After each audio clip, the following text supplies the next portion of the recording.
Hello and welcome to Walk the Talk. I am Shekhar Gupta in Delhi's very crowded Kalkaji in this tiny piece of green here. And my guest this week, somebody that all of India actually should be very proud of. But the cause that he's espoused all this while for more than 3 decades now and for which he's got the Nobel Peace Prize is something that should embarrass all of us Indians, isn't it? Thank you. So we are proud of you, but we are embarrassed about what you've been exposing. It's not the matter of embarrassment because it's a global phenomena, it's a global problem, and it is not only the Indian systems and society and politics, economic, which is responsible. There are global reasons for it. So I'm fighting not only in India but against a human problem, global. But you sometimes face this criticism that you are exposing all of India's warts to the whole world. I have exposed the Americans, I have exposed the Pakistani, Chinese. Wherever I come to know about the existence of child slavery and child labor, I raised their voices. I raised in the United Nations, I raised in the ILO, I raised this voice everywhere, wherever I could do. So sometimes some of my fellow countrymen might be seeing with the narrow Indian eyes in that sense, but I see that children are children wherever they are. If they are exploited, if they are deprived their childhood, if I can become their voice as a very humble, ordinary Indian I would say, I would love and proud. What's the best thing that's been said about you? And what's the worst thing that's been said about you? Oh, the worst thing to begin with. I can't recall the best thing. Perhaps you can say the best thing today. I will. But the worst thing was, he's a traitor, he's a Pakistani agent. And now the prize was jointly given to me and Malala. So it looks that I have some connection with Pakistan. So you're a Western agent in both countries. Both of you are Western agents, isn't it? I am the children's agent. It could be the Western or Eastern. I think the best thing said about you, not just the Nobel Prize citation, it was what Senator Tom Harkin said in US Congress. Yeah, I feel very humbled. He said that New Gandhi is born for children and things like that. Even more than that, which I don't want to repeat. But he had given a full big speech, I think back in 1990 or 91. Yeah. See, there's an issue, we'll talk about your work, but there's an issue here. The peace prizes that come to developing countries, my professor barred us from using third world.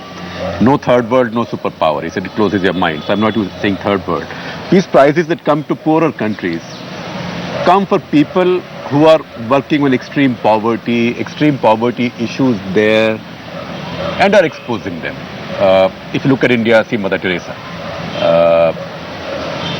Is there a little bit of sort of poverty, pornography involved in this? If it is the case, then one time my biggest competitor was President Obama. He was nominated and I was nominated, and President Obama got the prize. I didn't. Well, I can say emphatically that he got it undeservingly. No, I won't say. He got it. He got it.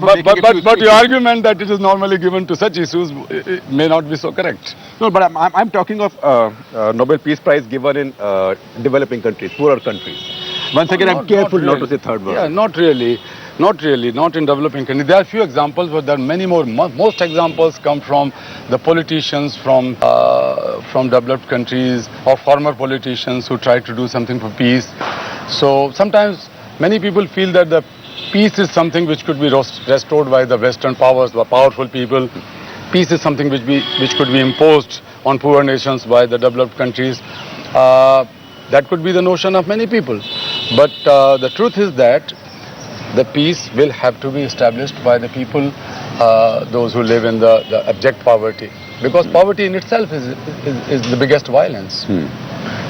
And you haven't particularly come from a privileged background. Not really. I come from very ordinary background. Though I was not extremely poor, my family I mean. My father was, when I was born, he was a simple police constable. Very honest, but so that... Which could either be a very poor Indian or a very well-to-do Indian. A police constable could be anything. Yeah. So constables are normally poor and they are always one or... Honest constables. Many of them or most of them honest, because yes. they cannot do it easily. In big cities and towns it's possible that they can get on the traffic lights. You come from Vidisha, which as I noticed now is yeah. Sushma Swaraj's constituency now for 2 elections.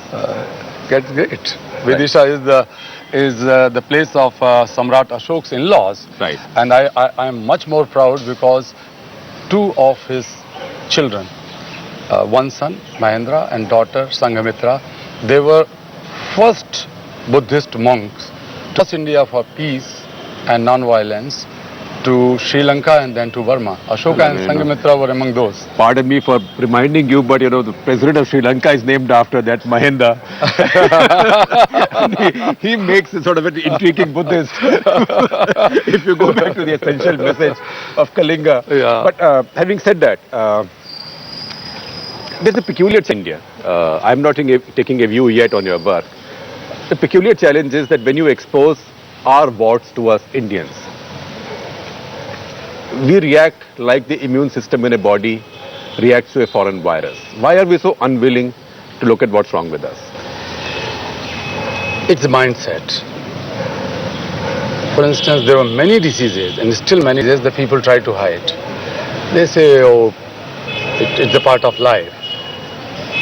If you keep on hiding the diseases, it is not going to solve the problem. It would be exaggerated and become unmanageable. I believe in truth. I believe in truth. Truth sometimes looks ugly. Truth sometimes looks very beautiful. But truth is truth. If the truth is Truth never harms anybody. truth never harms Beautiful anybody. or But ugly. yeah, exactly. So if something is truth, we have to accept is that this is truth. And then we have to see that how we are going to make it better. How we can achieve the most beautiful side of truth.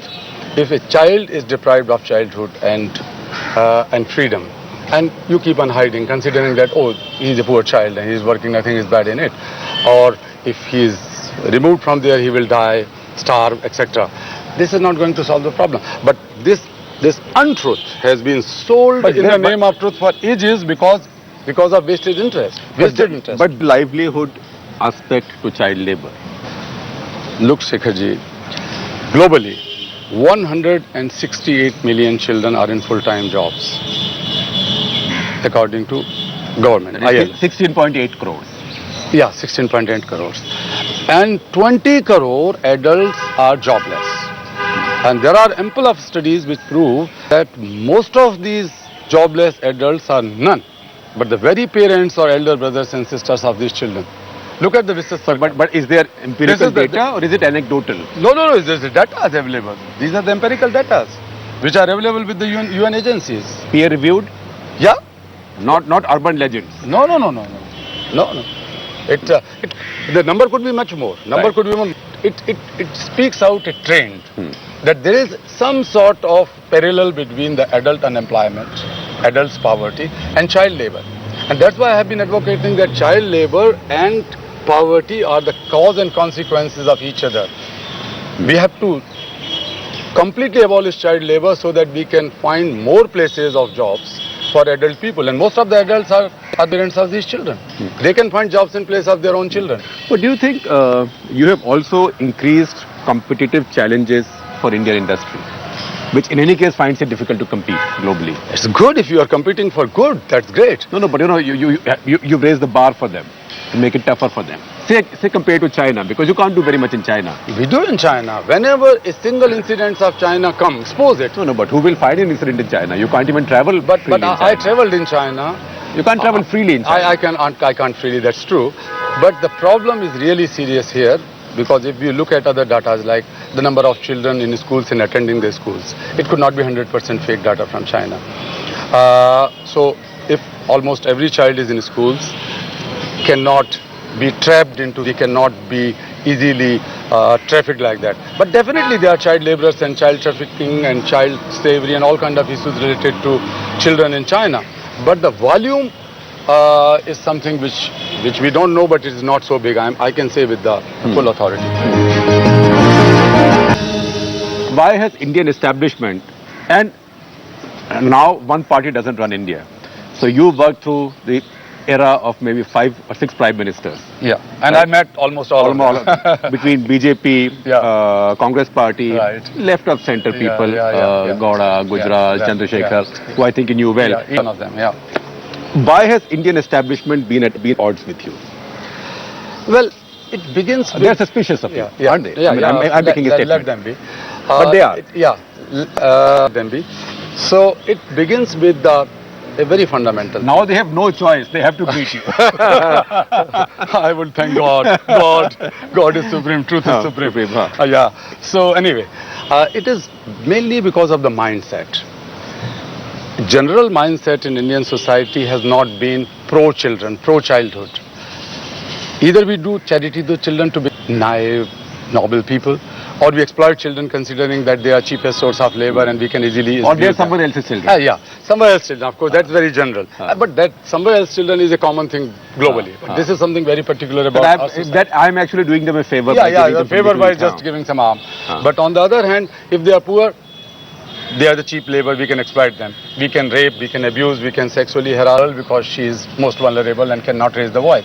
So the exploitation of voiceless people, and the children are, poor children are the most voiceless, they have been used. That has become the general, way of working in life. And these people, there's a class which has been ruling, there's a class which is intellectual, this is a class which is in business, and these people have the same thing. And the class which is in media also, don't forget. And also in media, Many ways, of course, in media as well. So they, everywhere, in civil society, So the whole, it goes across. And these people feel that, first of all, it's a non-issue. Until unless we fight on the road and grab the power, or until unless we eradicate poverty, we cannot do it. Until unless we make equality in the society and justice, and different political theories and different way of thinking. Secondly, most of these people and the organizations, institutions, industries like carpet industry you mentioned, or the glass industry, or firecrackers industry, apparel industry, they are very powerful, well-connected people. They are not just ordinary people. The local person who is employing children may be an ordinary trafficker or an ordinary agent or subcontractor. But overall, the industry is controlled by very important, influential people, and they are well connected. Some of them themselves are politicians. I have freed children from those people who are not only running the business, but they are government members, they are ministers. That problem is actually much worse in Pakistan. So it is. So my fight because Pakistan still is very feudal. Yeah, Pakistan is more difficult. So, but the problem is one mindset, one is the vested interest. So if you are going to hit the vested interest directly, and you are not famous in media, you are not so close to any power, you're not running for any party or any election, so you don't have that protection as some may others. But that is the reason you haven't received any Indian government awards. Now, of course, the charge is, how come Kailash Satyarthi only get foreign awards? I don't know. I don't know. But what India has given to me is, first of all, I'm proud to be an Indian. Anybody in the government also upbring कि कैलाश जी आप इसलिए कर रहे हैं, आपको हम दुश्मन समझते हैं. We think you are an enemy of India, or your work is It happened. adverse to India's interest. It happened.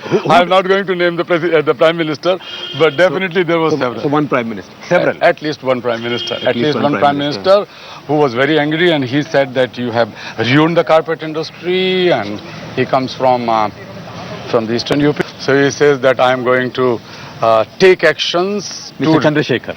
I'm going to take actions against... They are not very different from yours. Let me finish. Let me finish what you asked. You asked the question, what did he say? And he said that I'm going to remove this part of ban on child labor in carpet industry from the child labor law. So there is a prohibitive part of the law, and he said that this particular segment would be removed.